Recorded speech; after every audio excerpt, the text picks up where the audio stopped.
Boa noite a todos, que a paz do Cristo possa envolver a todos nós, que a espiritualidade amiga sempre presente nos abençoe e nos supra das nossas deficiências para que nós possamos levar os ensinamentos que versam do Evangelho de Jesus. Correu o ano de 34 da nossa era, quando nós vamos encontrar uma família judia composta de Yoshedeb pai, dos irmãos Gesiel e Abigail. Gesiel, com seus 25 anos, um rapaz ponderado, com uma inteligência cristalina, uma alma nobre. E Abigail, uma moça nos seus 18 anos, um primor de mulher. Toda ela era uma perfeição. O corpo, segundo Emmanuel, esbelto, porque era magra. Ela com cabelo, os anéis sedosos, cacheados, naturalmente. Era o resumo das belezas da raça da mulher judia. Essa família, seguindo a lei de Moisés. O fato é que uma autoridade romana, naquela cidade de Corinto, veio a fazer uma investida e tomou 90% da propriedade daquela família. Esses jovens ainda eram crianças, o pai foi preso, teve gastos com a justiça, a mãe morreu de desgosto. Novamente essa autoridade volta a essa região com muito mais poder e normalmente com aquele foco de tomar o que lhe restava. Arma-se um plano. O Yoshedeb, não entendendo as circunstâncias da vida, se deixa levar e é tomado tudo aquilo que ele então restava, tudo que lhe restava. Como ele ficou chateado, magoado, ele ateia fogo à propriedade do então governador, o seu vizinho. Vai para casa já chateado com aquela situação, mas o seu filho fica tentando auxiliar a apagar o fogo. Quando então consegue voltar à noite, o pai narra para o filho, para os filhos, o que havia acontecido. Em realidade, ele ficou chateado, magoado, não entendeu a assertiva do Evangelho, da lei, que sempre Deus tem nos orientado como nós devemos proceder, mas ele ficou chateado, acreditou que deveria fazer justiça com as próprias mãos. O fato é que vem os soldados, prende toda a família e eles são presos no calabouço. Nós vamos encontrar eles então um outro dia diante do juiz, do governador, que na realidade fez com que o pai sofresse através dos açoites, porque não tinha mais como pagar. O Gesiel assumiu a culpa. O governador disse: então o seu pai vai pagar, porque viram ele ateando fogo, e você, porque está confessando. Nós lidarmos com o mal não tem conversa, na realidade não há negócio. Assim, todos os dois foram supliciados.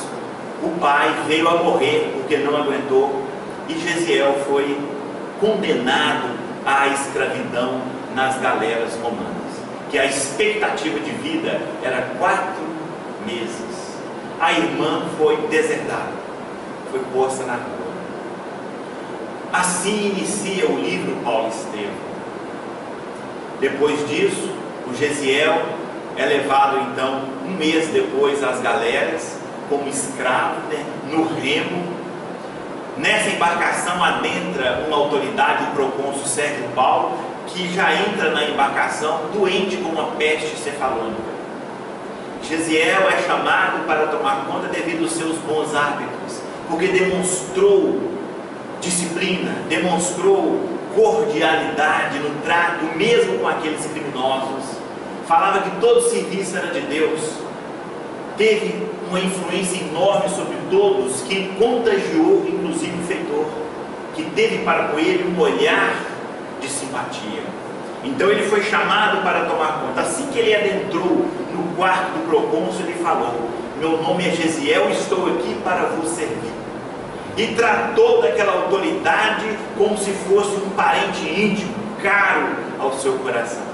E à medida que ele ia tratando, ele ia falando, porque eles sabiam de cor.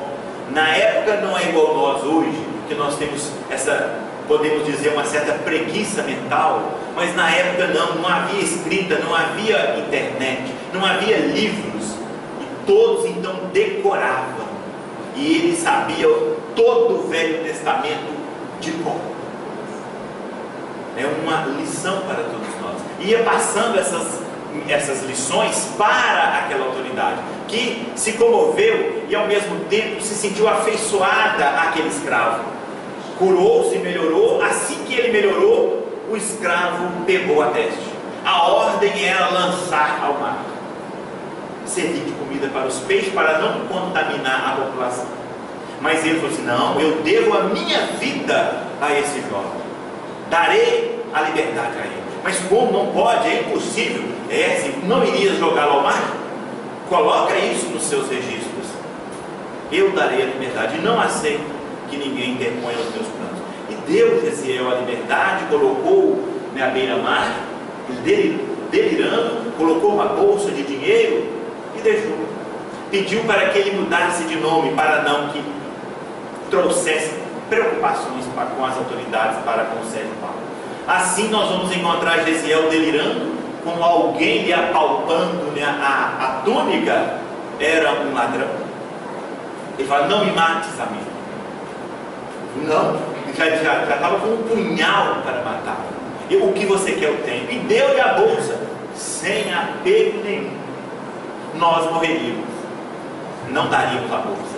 Ele não doou a bolsa e falou: não, meu amigo, não me mates. Ele falou assim: não. E ali já foi auxiliar. Levou até os homens do caminho, que era a designação que os cristãos tinham na época. Homens do caminho, aonde eles reuniam, então chamava-se Casa do Caminho. Por que Casa do Caminho? Porque ela ficava na estrada que ia de Jerusalém a Jope. Então no caminho, Casa do Caminho. E aí levou Jesiel até a Casa do Caminho. Chegou lá, a primeiro núcleo de benemerência, o primeiro hospital, o primeiro local onde se preocupava com o ser humano, fundada por Simão Pedro. Lá ele se recuperou, chegou delirando, falando sobre as profecias de Isaías a respeito da vinda de Jesus. Pedro se encantou com aquela figura, e assim que ele ficou bom, é interessante que Pedro recolhia as pessoas na Casa do Caminho sem sequer perguntar o nome. Tratava, auxiliava, mas ele foi diferente. Ele queria conhecer, porque se sentiu atraído, se sentiu afim daquela alma. A hora então que apresentou para Jesiel as anotações de Levi, que eram os rascunhos do Evangelho de Mateus que nós temos hoje, Jesiel falou assim: encontrei o tesouro da vida, preciso analisá-lo com mais vaga. E ficou o dia inteiro lendo para lá e para cá. Naquela mesma tarde ele já conseguiu interiorizar todo o registro de Jesus. Nós precisamos pegar essa disposição em nós. Nós precisamos pegar esses livros que hoje a doutrina espírita traz para todos nós, e ler, e entender, e extrair as lições, as leis que estão ali dentro. Porque assim essas almas fizeram. Se tornou uma figura notável, devido à sua bondade, os seus atos quase curativos, atraiu a atenção da multidão, e ainda mais falava com maestria, encantava as pessoas com um desassombro. Mesmo os apóstolos adequou os ensinos ao judaísmo. Hoje nós poderíamos dizer ao nosso comodismo, a nossa maneira de ser, de viver. Ele não, ele falava do Evangelho com a clareza de que nós não precisamos apegar a essa vida, nós não precisamos ficar presos, acreditando que nós estamos perdendo quando nós estamos auxiliando as pessoas. Não, aqui nós estamos de passagem. A melhor coisa que nós podemos fazer na atual reencarnação que nós estamos é assimilar o Evangelho de Jesus e vivê-lo. Nós não temos outra bagagem maior a levar. Jesiel falava isso com uma clareza, atraiu a atenção das autoridades. Entre essas autoridades, um dia sentado na primeira cadeira, lá estava um jovem doutor da lei, Saulo de Tarso. Saulo, que adentrou para averiguar, para ver se aquilo traria alguma preocupação ao judaísmo, olhou um monte de pobres, de doentes, de pessoas com feridas, envolta em mulambos, em trapos. Mas que perigo que isso pode trazer para o nosso judaísmo? Sadoc certamente está enganado, o seu companheiro que o incitou a frequentar aquela casa. Mas quando ele viu o jovem Gesiel a falar com uma inteligência brilhante, com uma lógica, aquilo me perturbou. Porque até então ele era o orador, ele era aquele cara que não perdia, era o famoso, o sanhoso doutor da lei. Quando ele viu aquele jovem falar, e ele tentou argumentar, ele tentou contra-argumentar, destruir o pensamento dele, não conseguiu. Então, quando nós estamos muitas das vezes diante de alguém que é melhor do que nós ficamos com raiva, nós ficamos chateados e não conseguimos entender e partimos para a agressão, quando não para a ofensa. É quando chega, tentando clarear, quando passa uma pessoa muito bem vestida. Mulheres têm muito disso, gente? A hora que chega para mim, antipática, mentira, assim, joga aquela mensagem, aquela energia. Assim também Saulo, só que ele agiu com agressão, fez com que aquele jovem fosse esbarrar através de calúnia ao Sinédrio e conseguiu o apedrejamento dele, arbitrariamente, porque a defesa de Gesiel é uma tarefa, dá um seminário, na realidade dá uma vida, e ali ele se sentiu perturbado e arbitrariamente pediu o apedrejamento. Foi dado devido à sua influência. Gesiel vai ao apedrejamento. A cena, gente, no dia em que traz o Gesiel do calabouço. Aliás, eu esqueci do detalhe, que agora já não é mais Gesiel. Assim que ele adentrou na casa do caminho, Pedro lhe batizou com o novo nome de Estevão. Então nós vamos tratá-lo como Estevão. Então Estevão, a hora que caminhou, Saulo falou assim para ele: renegue o seu carpinteiro, é a última chance que tens de preservar a vida. Ele falou assim: não insulteis o meu Salvador. Morrer para Jesus é uma glória. Eu não troco a tutela dele por nada nesse mundo. E foi ao apedrejamento. Sendo apedrejado, Saulo tinha uma noiva, rompendo todos os preconceitos, gente, porque mulher na época não podia nada. Mulher tinha um tratamento inferior dado aos cavalos. Nada. Ele então fez com que a sua noiva fosse, assistisse. Nem Anás e Caifás fazia aquilo, pois ele fez. Levou a sua noiva para ver o seu triunfo.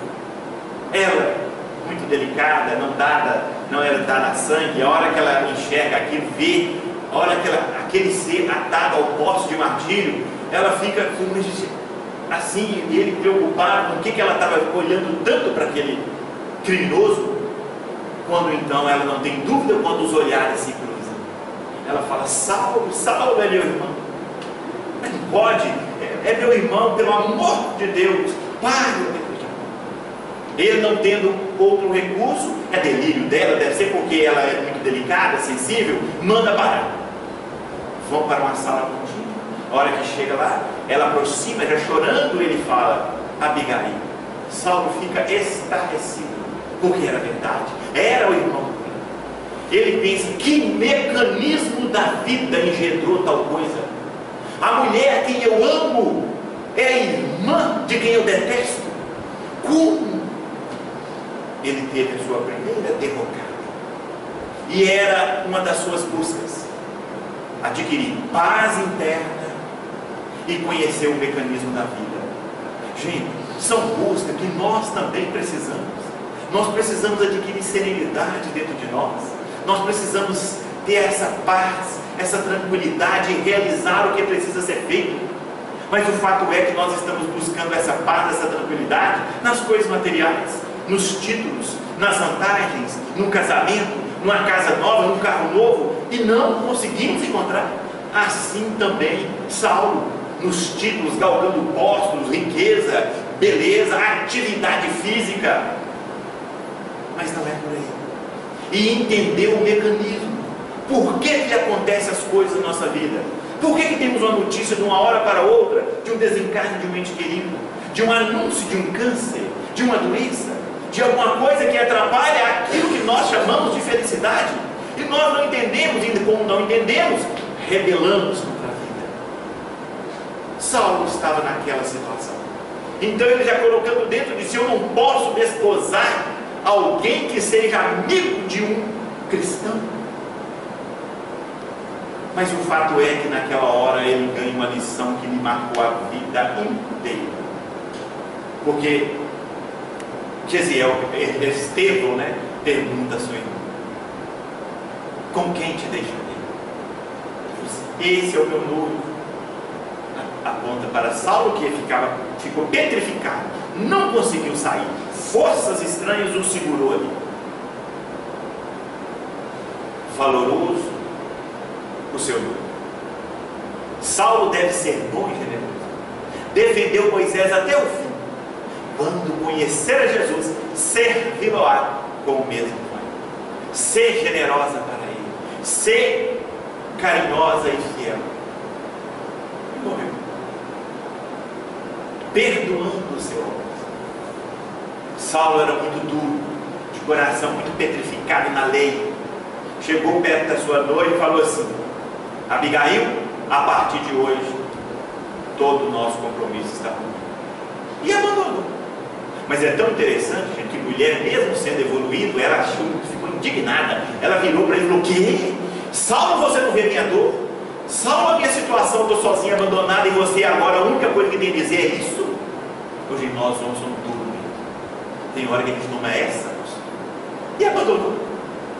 Ela voltou para o seu lar, já estava febril, uma situação horrível, e ele continuou a sua sanha de perseguidor.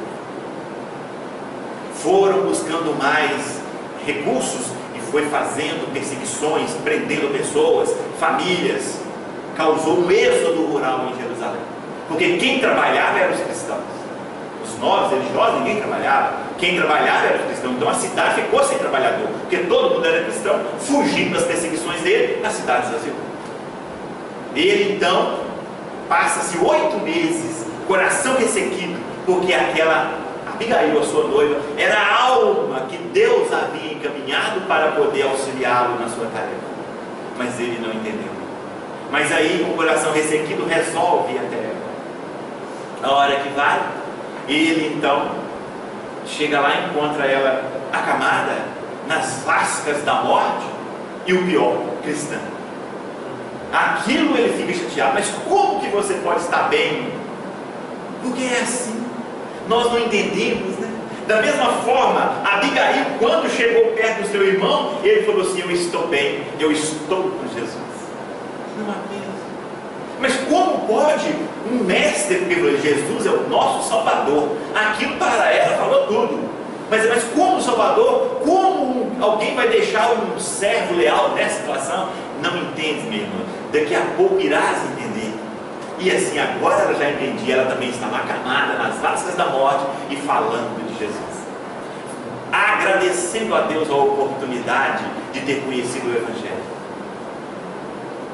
Mas você não pode estar bem? Estou bem, porque a vida continua. Não é aqui a nossa verdadeira. Eu vou te esperar lá. Pode ser que se eu ficasse, eu atrapalharia a sua missão. E recebi ontem do meu irmão que veio me visitar, me trouxe a boa nova, que Cristo tem esperança em ti. Então, mas quem? Como? Por que essas ideias? Você está assim? É por causa desse malfadado carpinteiro? Quem colocou essas ideias? Venha saber, depois que ela desencarnou, que foi Ananias. Em vez dele agradecer, Deus mata Ananias. Conseguiu documentação e vai a Damasco, para poder matar Ananias. Em pleno sol, do meio-dia, a pino, no deserto, banha-lhe a visão uma luz, e que dessa luz vem caminhando um ser. Aí ele se ofusca, ele cai do animal, quando ele pergunta: quem és tu? Eu sou Jesus. Para ele, gente, uma fala dessa está lá escrito, a gente passa por cima, mas na realidade a vida dele inteira foi construída em cima de outras valores. Então o fato de Jesus ter aparecido a ele é como se fosse, então todos estão certos e eu estou errado. Então por isso que o Emmanuel fala como se fosse escamas, aquilo foi quebrando, caindo, quebrando. E ele então compreendeu que a realidade da vida é outra, assim como é para nós também. A nossa vida, ela é outra. Ela não é essa vida que nos ensinaram na nossa infância, ao nascer, ao fazer as coisas, ao buscar títulos, situações, a tentar fincar raízes, né? A construir tenda aqui na terra. Não, a nossa vida nós devemos buscar bússola. Por isso a diferença entre Saulo e Estevão, porque Saulo montou tenda, ele queria ser alguém aqui, enquanto Gesiel usou a bússola do Evangelho para poder se guiar. Hoje nós precisamos usar a bússola dos ensinamentos que a doutrina espírita nos traz, falando para nós de imortalidade, que nós estamos aqui de passagem, nós somos espíritos devedores, temos uma ficha kármica horrível, e no entanto nós erramos por atacado e pagamos por avarejo. Estamos no lar com aqueles os quais nós mais devemos a gente servir, nós ampararmos, sermos úteis, compreender as diversidades, dificuldades, as mazelas, as incompreensões de cada um, mas nós nos guiarmos por esses ensinos. É o Evangelho de volta. A doutrina espírita é o cristianismo redivivo que nos traz de novo o ensinamento de Jesus, para que nós possamos aproveitar, embolsar o nosso salário, angariar essas virtudes, esses valores que veremos, vão nos saciar, vão nos preencher muito mais do que qualquer título ou situação material desse mundo. Os que estão vivendo sabem disso, mas ninguém tem a coragem de ir na televisão e falar: gente, não é feliz, não traz felicidade, traz facilidade, mas felicidade não. Aos depressivos, aos suicidas, aos que estão em tratamento, em fazendo terapia, é a mesma situação. Então nesse momento foi que Saulo viu tudo isso, e aí deu mostras também do valor e de quem era, e responde a Jesus à altura: Senhor, o que queres que eu faça? Não mede esforço, não pergunta o que tem para fazer, ele não questiona, ele simplesmente fala: se eu errei, diga e eu farei. Uma completa entrega ao Evangelho. Entre na cidade de Damasco e lá será dito o que convém fazer. Ele então estava cego, aquela claridade o cegou, demonstrando a situação real espiritualmente que ele se encontrava. Mas veja bem que dali para frente ele já falou: cego é melhor que eu mantenha cego. Já aceitar a cegueira, para eu guardar a retina a imagem do meu mestre. Não achou ruim? Está certo, não tem problema, não há lamúria, não há reclamação. Senhor, o que nós vamos fazer? Não sei, eu sei o que fazer, agora vocês façam o que quiserem, são livres, porque eu não sou dono nem de mim mesmo. Na hora, gente, tomou uma postura à altura na hora, e foi para Damasco. Chegando lá, é anunciado a Ananias para que Ananias pudesse curá-lo. E é interessante a cena, né? Porque Jesus chega a Ananias 4 horas da manhã, gente. Imaginemos aquela garoazinha, aquela você dormir na hora que o som vem mais forte. Jesus chama Ananias pula da cama e fala: Senhor, estou pronto. Ah, gente, nós debruçava, aí virava para lá: não, Senhor, agora não, pelo amor de Deus, depois, deixa eu dormir. Gente, os cristãos primitivos têm lições demais para nos ensinar. E no entanto ele fala: vai a Saulo de Tarso. Mas Saulo, Senhor, ele é o perseguidor, ele é Saulo. Deixe que dele eu tomo conta. Eu lhe mostrarei o quanto compete sofrer por amor ao meu nome. Aí Ananias foi, já o Senhor tomou conta dele, eu vou. Aí ele foi. Ananias chegou, Paulo estava cego, né? Chegou lá, entrou na casa, falou: eu sou Ananias. Aí para Saulo, você não pode. Hoje, gente, são essas revelações que nós não entendemos. Iniciemos a nossa caminhada para a gente ver. Iniciemos, porque nós vamos ver a espiritualidade atuando, falando, ela mexendo. Não precisa de ser assim, alguém aparecer, mas as portas vão se abrindo, as coisas acontecem. Mas nós duvidamos. Você vê que então você falou, meu Deus, então eu não falei para ninguém. Ninguém sabe. Agora, esse mestre que me apareceu, já falou com ele e ele veio e ele sabe, sem eu falar nada. É assim que as informações da espiritualidade devem ser averiguadas. Desse jeito, tem que trazer características de verdade, senão largamos do lado. Deixemos. É desse jeito. Uma pequena experiência. Nós estávamos programados de vir para cá uma semana. E aí eu falei assim, nós vamos para lá. Aqui eu já não estava nem querendo vir. Falei, vamos ficar uma semana parado, coisa toda, um monte de atividade, graças a Deus que nós temos lá em Sete Lagoas, em Minas Gerais. E aí eu falei, falei assim, vou fazer o seguinte, eu estou disposto, eu coloco a espiritualidade, eu vou para trabalhar. Eu espero que eles possam, mas você não conhece ninguém, minha esposa falou. Mas como é que ela falou? Não sei, não conheço ninguém, não sei não. E aí começamos a trabalhar, nós temos uma pequena confecção, nós começamos a trabalhar, isso aqui. Aí veio a ideia de uma companheira nossa. Eu já liguei para ela pedindo se ela conhecia alguém. E ao conhecer alguém, aí eu já estou aqui falando. As coisas foram encaminhando o local de ficar, né? Assim, nós não tínhamos perspectiva nenhuma. Eu falei, não. É isso que nós precisamos acreditar. Mas se acontecer acidente, se acontecer morte, é porque tinha que acontecer. É confiar em Deus, é acreditar em Deus. Porque não acontece nada na nossa vida que não seja para a nossa redenção espiritual. São essas lições, são essa certeza assertiva do Evangelho que está voltando de novo. Nós não podemos ficar fora desse movimento.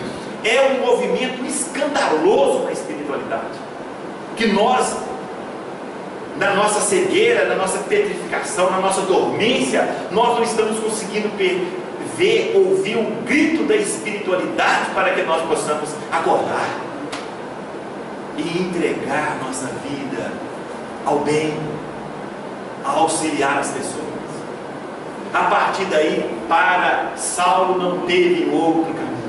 Não tinha outro objetivo na vida a não ser servir esse mestre, a não ser mostrar para esse mestre que ele estava equivocado, mas que estava pronto a auxiliar.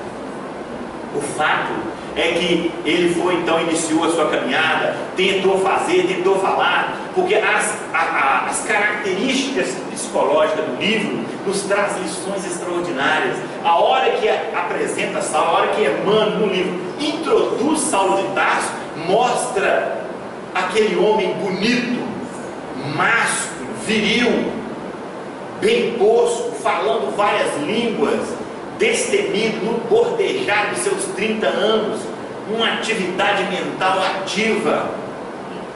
Era esse o Saulo, um partidão para qualquer mulher. Em contrapartida, nós temos Abigail. Mas o fato é que ele mostrava atividade externa e ele tentou fazer isso. Ananias o aconselhou, falou com ele: não, é melhor você amealhar valores. O que faz um agricultor antes de plantar? Amealha sementes no seu celeiro, você não as tem. Aí ele foi refletir no deserto. 3 anos no deserto. A vida, Deus, as leis funcionam em qualquer época, em qualquer situação, e agora, aqui também, neste erro do mesmo tempo. Lá encaminhou até ele 2 estudiosos de evangelho, Áquila e Prisca, um casal de cristãos, e que foi ensinando para ele todo o santo dia o evangelho, e ele refletindo e entendendo. Então ele ficou preparando, estudando, mas volta, achou que já era tempo, vai para Jerusalém, vai com os amigos, fecham-se as portas. Todas as portas se fecharam para Saulo, todas mesmo, de família, de voltar de novo a ser doutor da lei, não tinha. Quando ele vai na casa do caminho, ele chega a falar assim para Saulo, para Pedro falando com ele: convém que você demonstre em atitude que você agora é um novo ser. Demonstre. Não, mas eu sinto que falta alguém aqui à altura de Gesiel, que afronta esse farisaísmo de Jerusalém. Ele: não, meu filho, você está enganado. Esse era Saulo, ainda com atividade externa, que nós devemos refletir muito. Então Pedro aconselha a ir trabalhar, a ir vivenciar a humildade. Falou assim: porque eu conheço esse filme. Nós tivemos aqui o Judas, e o Judas era negociante, e sendo negociante ele aprendeu a vender e trocar imediato. Entendeu o Evangelho por esse prisma e quis acelerar o processo do Evangelho. Achou Jesus muito devagar, Judas, e quis acelerar. Complicou, a consciência doeu, não aguentou, suicidou. Então, convenhamos que você seja melhor do que Judas. Você vai fazer, você vai trabalhar, e aí você vai atrair as pessoas para o seu círculo, que é uma lição extraordinária que o livro traz para nós. Nós não podemos tentar atrair as pessoas para a admiração à minha pessoa, o meu ser, e sim para o Evangelho. Jamais. Porque nós não podemos agir com vaidade. Era isso que Pedro estava falando a Saulo. Não é questão de atrair as pessoas, porque ainda a questão, e o Evangelho, e hoje, não é de número, é de qualidade. Então, prepare-se, angarie valores primeiro, depois você faz. Aí ele foi para Tarso, ficou 3 anos em Tarso, segundo o Emmanuel, trabalhando tecendo os tapetes com couro caprino, para poder desenvolver a paciência. E ele foi trabalhando dentro de si, gente. Tudo que ele fazia a pé, ele fazia com gosto. Ele caminhava 150 quilômetros a pé. Bem que nós poderíamos ter vindo de Sertagão para cá a pé, né? Para ficar mais firme a nossa palavra, mais forte. Mas é isso que eles tinham. E passavam as caravanas e falavam: vamos, meu amigo, tem lugar aqui. Não, ele estava num bordão segurando as pernas atrôpicas. Ele disse: o Cristo vai precisar do meu esforço. Gente, trabalhou dentro de si. E aí, a partir daí, esse homem moveu o mundo. O que ele trabalhou, o que ele dedicou, o que ele não media esforços, não foi peso a ninguém, trabalhava com o seu tear, ia levando perseguições e mais perseguições, pedradas, apodos, deserções, dificuldades, né? Tudo ele teve. Naufrágio, ele teve 2 naufrágios. São coisas assim que, meu Deus, ele não tinha temor, ele não era aquela alma tíbia, ele era arrojado, deu tudo que tinha, ambientou o Evangelho a qualquer clima, a língua, pessoas, curava com facilidade, por causa da mensagem que ele trazia. É isso que nós temos que entender. Se nós tivermos algo nobre a oferecer, certamente a espiritualidade estará em qualquer um de nós. Como diz Jesus: aquele que quiser. Não há privilégio, não há preferência, não há escolha. Quem se escolhe somos nós mesmos. Mas Paulo, Jesus disse: é vaso escolhido. Ou seja, porque já tinha trabalhado, estava com essa vontade. E é vaso, viu, gente? Nós temos que ser vaso, recipiente. Nós não temos conteúdo, eu não tenho como oferecer à humanidade algo que venha curar suas chagas. Não tem, mas Cristo tem. Então eu posso ser recipiente, vaso, a conduzir esses recursos. Saulo soube entender isso, compreendeu. Então aí ele foi levando o Evangelho. Gente, esse homem ia para locais, regiões, falava com ardor, com gosto para 3 pessoas. Tem hora igual na cidade que ele foi, estava lá Lloyd, Eunice e Timóteo. A gente pensa assim: vai falar para 3 pessoas? Você vê que Timóteo é Timóteo, está imortalizado nas suas cartas. A Lloyd, mas Eunice fez um trabalho, um movimento extraordinário. Aliás, as mulheres, o livro Paulo Estevam nos revela, as mulheres trabalharam muito. Nós temos notícia dos apóstolos, dos personagens, mas o que as mulheres dedicaram a Jesus, elas entregavam as suas riquezas, tudo, coração, para servir. Paulo soube bem aproveitar as mulheres, muitas delas produziam e levavam suas cartas. Elas abriam os lares. A Maria Marcos, a mãe de João Marcos, que se tornou um evangelista, né? Teve um momento em que as perseguições foram tantas, Jerusalém ficou, a casa de Jerusalém, a casa do caminho, ficou tão parecendo com a sinagoga, que eles transferiram todos os trabalhos para a casa dela, e ela desassombradamente abriu porta da casa, sem medo nenhum de perseguição. Na realidade, ela conseguiu formar no seu filho um evangelista. Ela queria que ele fosse apóstolo. Olha a luta, esses cristãos no início, o que eles fizeram, o que eles trabalharam. E detalhe, quem estava a partir daí assessorando Paulo, que nós já podemos chamá-lo assim, que depois da cura do procônsul Paulo, ele começou a escrever, né, o seu nome a Romana, em homenagem à primeira cura que fez do procônsul, que era o romano, e passou a ser Paulo. Veja bem que ele continuava, né, na sua luta, na sua sanha, mas Estevão estava o amparando. Estevão passou a ser seu guia espiritual. Na hora em que esse homem luta muito, em que ele abre muitas igrejas, as igrejas viram contra ele, gente. Colocam em xeque os seus conhecimentos, a sua autoridade moral. Foram inúmeras igrejas que ele havia fundado e depois todo mundo queria saber mais dele. Nós vamos sentir isso no movimento. Todos nós, aqueles que lidam com a tarefa, cria tarefa, lidera, estão trabalhando. Passa-se o tempo, as coisas mudam, né? Todo mundo quer mudar, quer trazer ideias novas. É assim mesmo. No cristianismo primitivo, Paulo viveu com isso. E então ele teve que lidar e compreender. Quando então o pessoal fazia partidos, né? Nós estamos acompanhando isso da mesma forma no movimento. Eu sou de Apolo, né? Eu sou de Pedro, eu sou de Paulo, né? E a turma, eu sou de Jesus. Da mesma forma nós estamos acompanhando. Um pensa de um jeito, o outro pensa de outro. Paulo entendeu e falou: ó, eu plantei, Apolo regou, mas quem dá o crescimento é Deus. Não pertence a ninguém, a nenhum de nós. O que nós temos que fazer é fazer o nosso trabalho bem feito, sem exigência, sem cobrar de ninguém, sem exigir.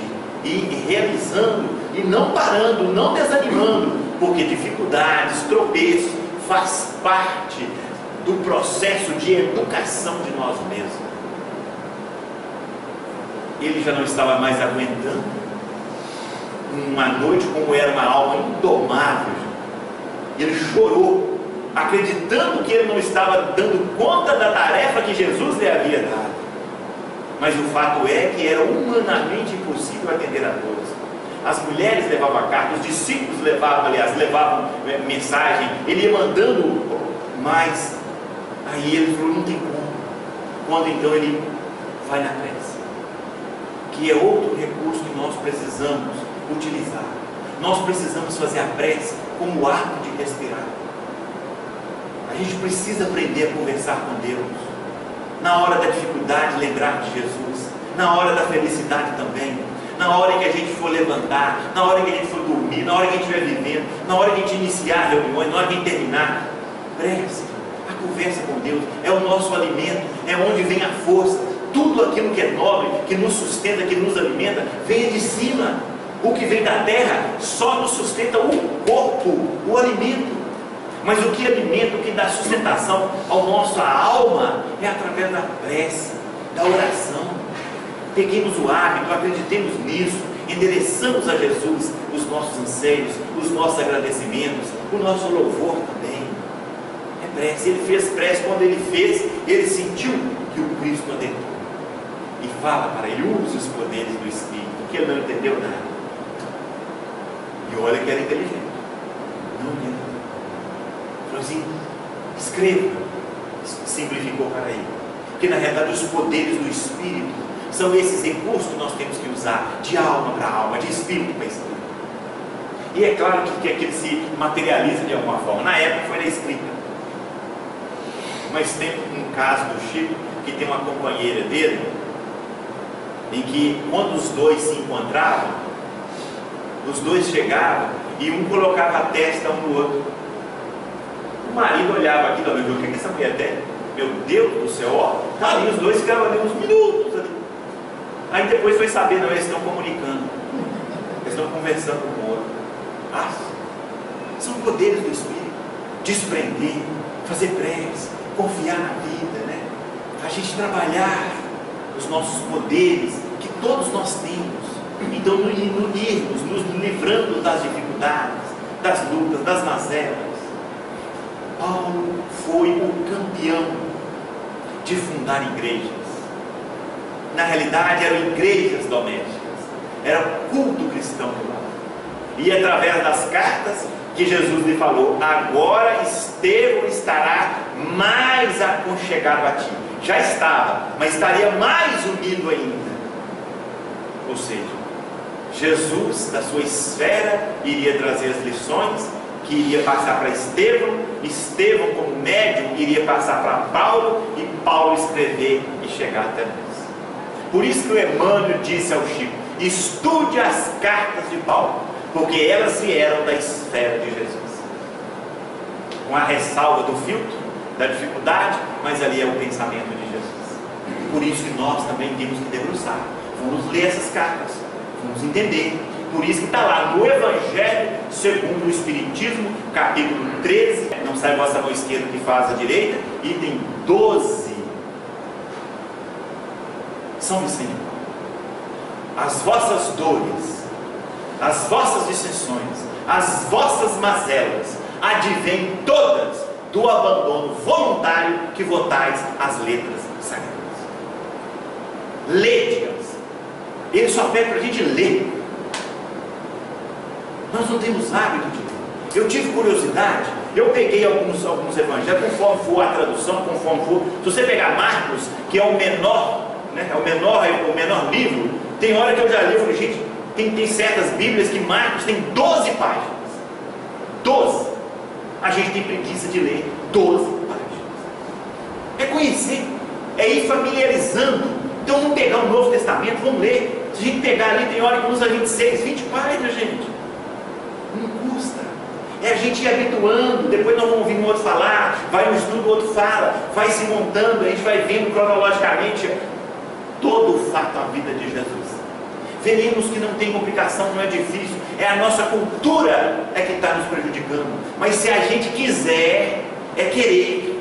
Basta a gente querer, basta a gente fazer aquilo ali, ó. Reconhece o verdadeiro Espírito pela sua transformação moral, pelo esforço que emprega em ser melhor. Não é ser anjo, não é ser santo, é o esforço. Então nós nos esforçarmos mais. E o livro dos Espíritos nos fala: quão poucos dentro de vós fazem esforços. Não vai exigir de nós muita coisa, basta a gente direcionar a nossa atenção, as nossas potências, nossas armas para o Evangelho, para dentro de nós. Porque Saulo fundou igrejas domésticas, é o culto cristão do lar, é o que a espiritualidade traz para todos nós hoje. Habituemos a fazer o culto, façamos o culto, e ensinemos outras pessoas a fazer, façamos junto durante um tempo, para que peguemos o hábito de conversar sobre valores, sobre coisas nobres. É o que está lá no livro Renúncia, a Alcírio, aquele espírito que veio da constelação de Sírios, ela que aprendeu com o padre, que na realidade era uma das encarnações do Emmanuel, a estudar o Evangelho. Porque na realidade quem entendia de Evangelho era ele, mas ela era muito mais de vivência do que ele, mas aprendeu com ele, né? E no entanto, quando ela estava lá na Espanha, numa nova casa, ela fala: lá quando nós estudávamos um versículo, e um versículo dava para uma, duas, três perguntas. Então esse estudo hoje, que se fala tanto do Evangelho, já há muito que está na terra. Nós é que estamos atordoados, dormentes, e não conseguimos captar os recursos em que nós podemos melhorar a nossa vida, fazer com que a nossa vida possa ter mais energia, possa ter mais conteúdo, possa ter mais alimentação às outras almas que estão convivendo com a gente. A solução está dentro de nós, que nós possamos debruçar sobre o Evangelho, irmos nos melhorando, colocando essas sementes dentro de nós, que elas vão florescer. Saulo, então, aí, com as cartas rodou o mundo. Ele foi levando todas as suas mensagens, todo o seu trabalho, né? Foi visitando cidades. A hora em que tem palestras, nós temos muitas vezes seminários, as viagens de Paulo, e vai mostrando as distâncias, os locais, os apedrejamentos, as dificuldades, até vir para o Ocidente. E é interessante que no Ocidente, né, as primeiras a ouvir o Evangelho de Jesus foram as mulheres. Hoje nós vemos na academia as mulheres, Hoje a gente vê nas casas escritas as mulheres. Nós vemos dedicando às mulheres, vai conquistando os empregos às mulheres. Eu falei, não, tem que nascer mulher mesmo, não tem jeito não. Porque senão, elas estão tomando frente. Desde a época de Jesus era assim. Eram as mulheres, né? Uma homenagem, parece que o Evangelho faz às mulheres. No livro Obreiros da Vida Eterna, aliás, ação e reação, para não errar, ação e reação, nós vamos ver o Espírito Santo falando assim, a hora que eles chegaram numa região, eles num palatório, lá no Espírito Santo, falou assim, gente, mas tem mulher demais aqui trabalhando? Ele falou assim, mas tem mesmo. Raras são aquelas que evoluem e vão para cima. A maioria volta para auxiliar ou ficam aqui intercedendo e trabalhando para os seus filhos, para os seus parentes e para os maridos. Não podemos esquecer desse detalhe, viu, gente? Aos maridos, não podemos deixar que ficam no inferno, né, no umbral, em regiões ruins, e elas trabalham e dedicam, viu, gente? É assim mesmo, várias delas. O fato é que Paulo venha, assim como todos nós, né, gente? Todos nós vamos desencarnar, certamente, capítulo 7, né, não sai a vossa mão esquerda que faz a direita, item 12, São Vicente de Paulo. As vossas dores, as vossas dissensões, as vossas mazelas, advêm todas do abandono voluntário que votais as letras sagradas. Lede-as. Ele só pede para a gente ler. Nós não temos hábito de ler. Eu tive curiosidade, eu peguei alguns evangelhos, conforme for a tradução, conforme for. Se você pegar Marcos, que é o menor, né, é o menor livro, tem hora que eu já li, eu falei, gente, tem certas bíblias que Marcos tem 12 páginas. 12. A gente tem preguiça de ler 12 páginas. É conhecer, é ir familiarizando. Então vamos pegar o Novo Testamento, vamos ler. Se a gente pegar ali, tem hora que usa 26, 20 páginas, gente. Não custa. É a gente ir habituando, depois nós vamos ouvir um outro falar, vai no estudo, o outro fala, vai se montando, a gente vai vendo cronologicamente todo o fato da vida de Jesus. Veremos que não tem complicação, não é difícil, é a nossa cultura que está nos prejudicando. Mas se a gente quiser, é querer, basta a gente querer, basta a gente fazer aquilo ali, ó. Reconhece o verdadeiro Espírito pela sua transformação moral, pelo esforço que emprega em ser melhor. Não é ser anjo, não é ser santo, é o esforço. Então nós nos esforçarmos mais. E o livro dos Espíritos fala, quão poucos dentro de vós fazem esforços. Não vai exigir de nós muita coisa, basta a gente direcionar a nossa atenção, as nossas potências, nossas armas para o Evangelho, para dentro de nós. Porque Saulo fundou igrejas domésticas, é o culto cristão do lar, é o que a espiritualidade traz para todos nós hoje. Habituemos a fazer o culto, façamos o culto, ensinemos outras pessoas a fazer, façamos junto durante um tempo, para que peguemos o hábito de conversar sobre valores, sobre coisas nobres. É o que está lá no livro Renúncia, a Alcíone, aquele espírito que veio da constelação de Sirius, ela que aprendeu com o padre, que na realidade era uma das encarnações do Emmanuel, a estudar o Evangelho. Porque na realidade quem entendia de Evangelho era ele, mas ela era muito mais de vivência do que ele, mas aprendeu com ele. E no entanto, quando ela estava lá na Espanha, numa nova casa, ela fala lá, quando nós estudávamos um versículo, e um versículo dava para uma, duas, três perguntas. Então esse estudo hoje que se fala tanto do Evangelho, já há muito que está na terra. Nós é que estamos atordoados, dormentes e não conseguimos captar os recursos em que nós podemos melhorar a nossa vida, fazer com que a nossa vida possa ter mais energia, possa ter mais conteúdo, possa ter mais alimentação às outras almas que estão convivendo com a gente. A solução está dentro de nós, que nós possamos debruçar sobre o Evangelho, irmos nos melhorando, colocando essas sementes dentro de nós, que elas vão florescer. Saulo então aí, com as cartas rodou o mundo.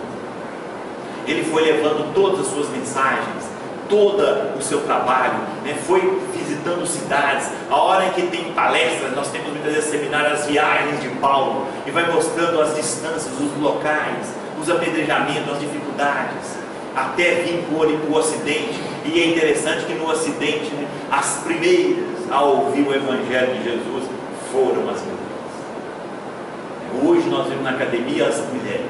Hoje a gente vê nas casas escritas as mulheres. Nós vemos dedicando às mulheres. Vai conquistando os empregos às mulheres. Eu falei, não, tem que nascer mulher mesmo, não tem jeito não. Porque senão, elas estão tomando frente. Desde a época de Jesus, elas eram as mulheres, né? Uma homenagem, parece que o Evangelho faz às mulheres.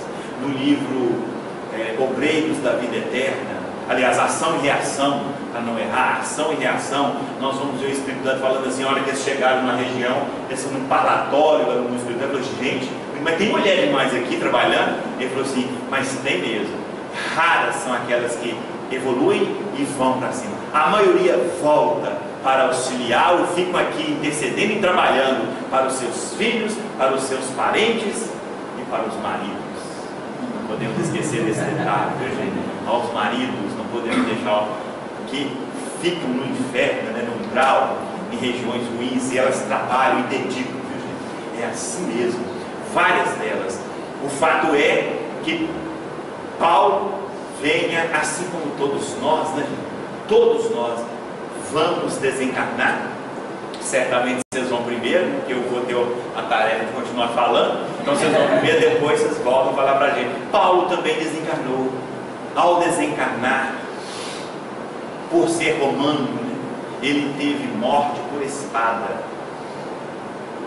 Então foi decepado. E é muito interessante que Nero, ele teve um discurso com Nero. Nero assustou com aquela figura franzina, mas com tanta capacidade. E Nero achou que Paulo era a pessoa mais perigosa que ele conhecia. Achei engraçado, né? Nero achou Paulo perigoso. E aí, Paulo, diante do oficial, a hora que arranca da espada, devido àquela áurea de misticismo, né, que estava em torno dele, o oficial começou a tremer com a espada na mão. Ele, com uma presença de espírito, disse ao soldado: soldado, não tremas, cumpra com teu dever. Ao fazer isso, estás me libertando, eu irei para Jesus, enquanto vós ficarás preso nas artimanhas de Nero e Tigelino, que era o seu testa de ferro que fazia atrocidades. E aí a espada comeu, o pescoço rolou, ele só sentiu que mãos o transportavam, e ele, meio atordoado, que segundo o livro dos Espíritos, todos nós teremos uma perturbação ao desencarnar. Vocês vão sentir isso, vocês vão ver. Vamos ter uma perturbação, né? Aquela perturbação que cada um vai demorar horas, meses, anos. Paulo foi alguns minutos. Alguns minutos. Quando ele então se viu escorado em uma árvore, mas cego, mas levantou, cego, sem saber o que tinha acontecido. Um servo do Cristo, seja onde estiver, não pode ficar parado. E levantou e começou a caminhar, cego assim mesmo. Quando ele sente passos atrás, como a alma se comunica e não precisa da visão, ele reconheceu Ananias. E Ananias então coloca a mão no ombro e fala: Saulo, Jesus permitiu que eu te curasse quando estávamos lá. Agora Ele me manda de novo para que eu possa dar-lhe a visão. E impõe um passe, viu, gente? Passe não é misticismo. Nós vamos ver passe na obra do Emmanuel, do André Luiz, toda hora. É muito interessante. Tem passe para livrar a gente ver. Tem passe para fazer a pessoa desencarnar. No Obreiro da Vida Eterna eles vão dando passe para matar as pessoas. Olha você ver. Lá tem livros lá que eles vão narrando para a gente. A hora que chega no cemitério, né, dando passe para tirar os fluidos e tal. Hoje, se já pensou nós espíritas, Joaquim morre, e nós era Joaquim, eu daria, vamos dar um passe. Mas ele já morreu, porque ele dá passe nele. Ele está morto. Para tirar os fluidos, né, vitais, para não ser alvo de vampiros. É um benefício. Nós vimos lá no velório de Dimas, né, a mulher chorando, e chorava, eles deram passe de prostração à mulher. ela caiu, um passo de prostração, porque ela estava atrapalhando. Tem passe para tudo. E Ananias deu um passe. Aí Paulo viu, contempla o que construiu. Hoje, a hora que a gente estuda imortalidade na Bíblia, imortalidade no Novo Testamento, Jesus bateu na terra. Ele apareceu, ele falou isso, ele mostrou, foi 40 dias e noites, aparecendo, mostrando para Deus, olha gente, a vida continua. São muitas as lições da imortalidade para mostrar para nós que compensa, para que nós possamos acreditar que aqui não é a verdadeira vida, que nós devemos então trabalhar os nossos valores, porque nós vamos precisar deles. Na realidade, aqui eles já não vão nos fazer falta, mas na hora que a gente desencarnar, é que nós vemos a beleza, o encanto é inenarrável. Então eu não vou usar narrar o que eles falam, a beleza, a segurança, o ar, tudo te alimenta. Você não tem medo de nada, você se sente realizado, pleno. A sensação não tem parâmetro aqui na Terra, não tem. A mesma forma, Lívia, no livro Há 2000 anos, nos narra a hora que, uma semana depois que ela deu a vida no circo de Roma, foi morta pelo leão, a hora em que ela chegou no mundo espiritual, ela e Simeão, o seu amigo que ela conheceu em Samaria, ela fala: Simeão, mas é bonito demais. E Jesus, ela estava na esfera do Cristo. Ela falou assim: não há palácio na terra, não há sensação, não há festa que traga tanto prazer. Aí ela põe a mão no Simeão e fala assim: isso deve ficar gravado nos nossos corações. É misérrimo o preço que se pede na terra comparado ao que nos é reservado no mundo espiritual. Paulo viu isso, e ainda mais quando ele vê 3 estrelas descendo, que tomam forma de gente à medida que aproximam deles. Jesus no centro, Estevão à direita e Abigail do lado do coração. E abraça. Ali ele chora, ali ele se sentiu realizado. É como se fosse: eu volto e reencarno 1000 vezes se preciso for, para ter uma sensação dessa. Hoje, que a espiritualidade possa fixar em nós essas mensagens, que nós possamos conhecer mais a vida de Jesus, a vida desses cristãos que deram a vida, que como farol chegam até os nossos dias para clarear essa estrada, essas veredas escuras que nós estamos nelas. Não acreditemos nesse mundo ilusório que é efêmero e pequeno e passageiro. Acreditemos nesses valores, dediquemos a nossa vida ao bem. Há uma casa que nem essa, há uma reunião que nem essa, a gente ouvir sobre valores, nós abrimos os nossos lares para conversar, para falar, em vez de atacar, de falar mal dos outros, de ferir. Nós falamos do bem, nós falamos de amor, o que nós podemos fazer, como que nós podemos trabalhar para embelezar, para trazer valores, para construir bem a esse mundo no qual nós estamos. Isso se encontra em nossas mãos, porque, como falou o prefácio do livro Ave Cristo, a divindade precisa de mãos humanas para materializar-se na terra. Que nós possamos nos preparar, que nós possamos refletir sobre isso, que nós possamos trabalhar em nós, para que nós possamos também servir a Deus, ajudar a Jesus na melhoria desse mundo, que sabemos que estamos em época de transição, que vamos para um mundo de regeneração, e que nós possamos ir juntos, mas trabalhando, servindo, abrindo mão dos nossos sonhos, das nossas mazelas, dos nossos vícios, e assim caminhando corajosamente, amando as pessoas e compreendendo a todos, entendendo que seremos atacados, que seremos incompreendidos, mas naturalmente é um processo, é assim mesmo. Mas Jesus está aí, da mesma forma, a nos esperar, a trabalhar em nós, para que nós possamos fazer jus a tudo aquilo que Ele reservou, porque Ele disse que iria preparar o lugar para nós. Não são meros preceitos religiosos, são leis naturais. E que Jesus, que Paulo, que Estevão, que eles possam trabalhar para que nós possamos também adquirir essa felicidade, esse bem-estar, essa alegria diante das dificuldades, das dores, e fazer com que a nossa vida tenha mais sentido, que nós tenhamos mais valores, mais algo a oferecer àqueles que estão convivendo com todos nós. Que o livro Paulo Estevão possa servir de inspiração, de norte, além da gente ler, estudar, compreender, de viver. Que Jesus nos ampare e nos abençoe. Que assim seja.